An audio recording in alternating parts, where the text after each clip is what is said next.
What is up, everybody? Welcome back to the channel. I'm Elliott Delp. Sparky. And today on Basement Operator, we're going to be reviewing a weapon light from HRT Tactical to AWLS weapon light system. But before we do, we have some things we need to tell you about. First things first, we want to give a kind of disclaimer about where these weapon lights come from. We do have a relationship with HRT Tactical, and they were provided to us at no cost. That's the big one. The second big one is the sponsor or supporters of today's channel, and that is us, Basement Operator.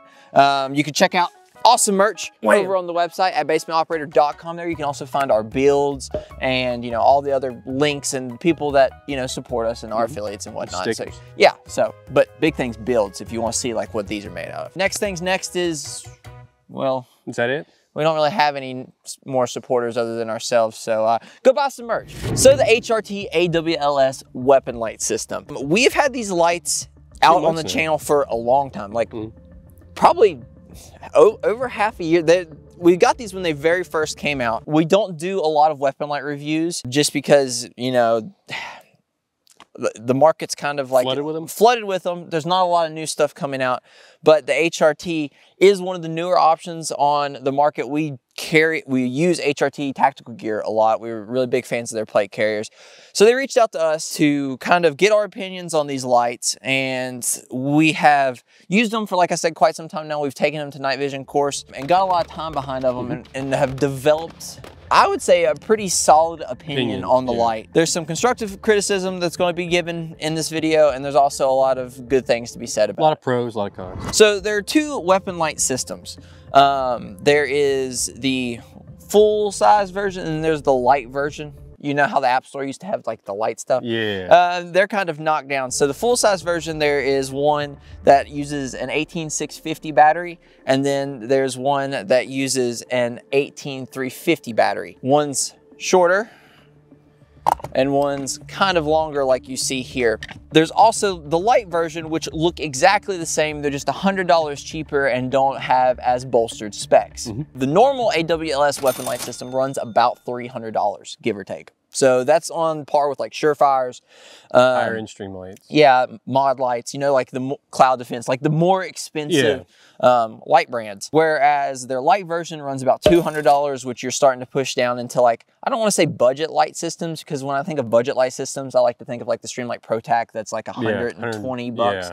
Give or take it, which we like a lot. But it's kind of like that medium of the road weapon light. So there's 4 total. There's the 2 main systems, the light and the normal, okay? The body and the head and the button system, they're very similar to, pretty much, any light. We'll check out this one right here on the, well, this one's the Saber. So the head and the body and the button can all be purchased separately. And that's one of the key things we want to talk about. But they can also be bought as one singular piece. You can see it comes in really nice packaging right here, but who cares about how nice the packaging is? We need to know about the light. The head's pretty simple, screws onto the body. The body is nice. It has a nice aluminum body. It does have an M-lock piece, like directly mounted, so you can attach it directly to your firearm. Now, some of the downfalls of this are if you are running a quad rail, or if you're running key mod stuff, there's not a lot of flexibility within that. But the mounting system is really nice. It's very sturdy. It's high quality M-lock. It's not like, when you buy like Amazon M-lock, it can be like weird and it can work itself out. This one's been on this gun forever and a day, and it's been a very nice weapon light. The battery holds really well. The normal full size 18650 will run about 103 minutes on blast. So, I mean, you're getting about 2 hours worth of use out of it. The batteries are rechargeable. That's nice. Which is really nice. It keeps you from having to, just constantly buy batteries. Yeah, constantly buy batteries. You can charge up a few, you can use them, and then you can obviously, recharge them. And that's like one of the benefits of a rechargeable battery. Moving back to the button system, and this is one of the things that I would say we have constructive criticism about. The button is nice. It is a good click to it. It works perfectly fine. It's like any other Yeah, it's like any other push button weapon light. Problem is the end caps. All right, so the end caps are not interchangeable with any system at the moment to accept a pressure pad.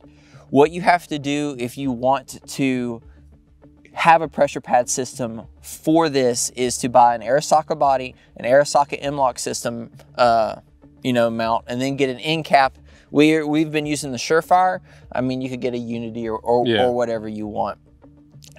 So if you don't want to run just a push button system, my recommendation would be just to buy the head of the weapon light. But then the other piece you got in your hand. This is another thing I want to talk about. We're getting there after we talk about the end cap. So also on the end cap with the push button system, there is a little dongle. Would you call it a dongle?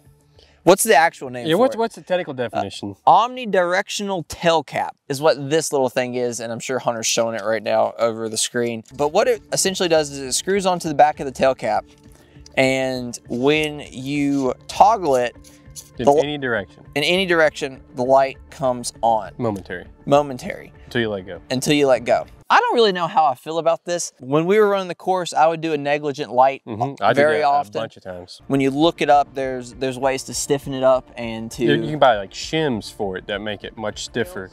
Huh? Pills? Pills?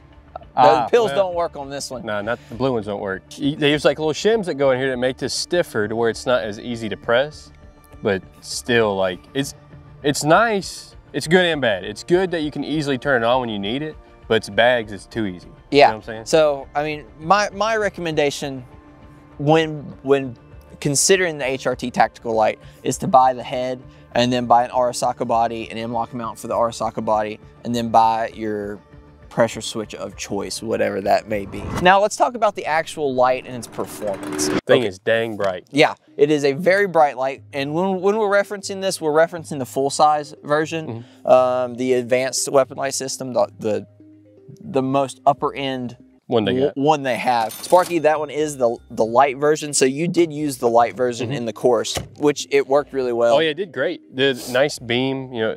Yeah. There's nothing I can't complain about how much light it put out. So the specs on the main one are, it has 170 lumens and then 1,700 lumens and about 90,000 raw candela. Pretty bright. It works very well. It throws a good, you know, it's got a nice center beam, but also a little bit of a flood. Yeah, and we'll pop it up on screen. We're going to compare it to a Streamlight. Obviously, it's night out, so we're going to be doing this on a different time. So it's daylight out. Or it's daylight out. So when we're showing the overlay, we'll pop up which one's the Streamlight and which one's the HRT light, and you guys can get kind of an idea of the two. We're going to be comparing it to a Streamlight Pro Tac, but you know the light itself functions and works really well. You get a nice flood, you get a nice beam. The reliability's there, and it's a very, very solid weapon light system. It's very well made. Yeah, and a very well made weapon light system. Moving forward for HRT, I definitely think they need to integrate something to where they can easily, you know, use their body.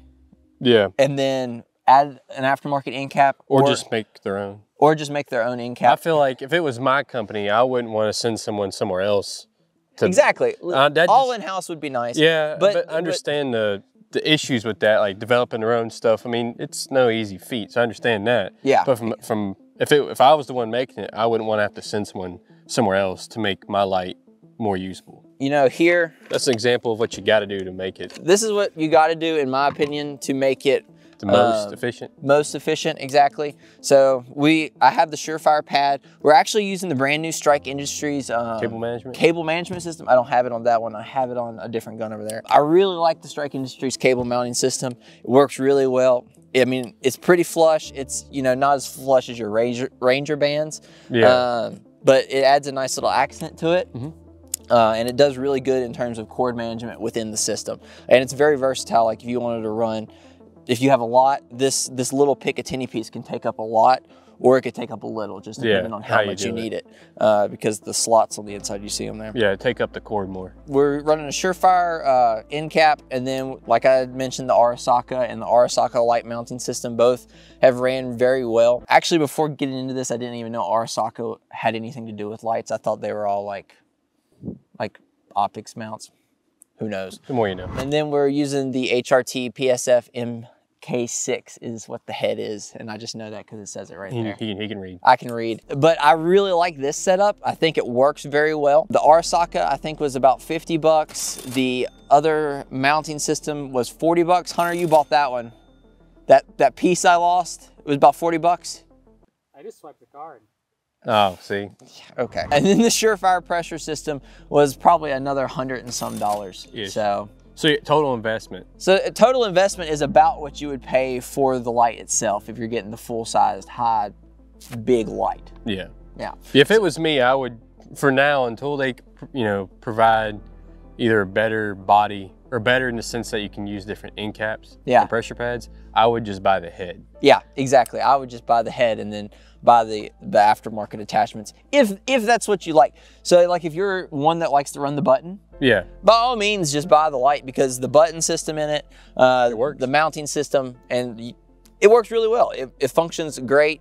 It's reversible, so you can beat it up. Yeah, you can put it on either side. So all you have to do is take the head off and the tail cap and switch them, and you can run it on either side of the firearm, and that works very well. I think you ran it on one side, I ran it on the other side during the course. So I mean, it didn't affect the performance. I don't know why it would, but it just didn't. And I was, very pleased with the light. Oh yeah, it was. Yeah. The only complaint was turning it off and on. Yeah, the no pressure system, and that's just because we are very used to the pressure pad.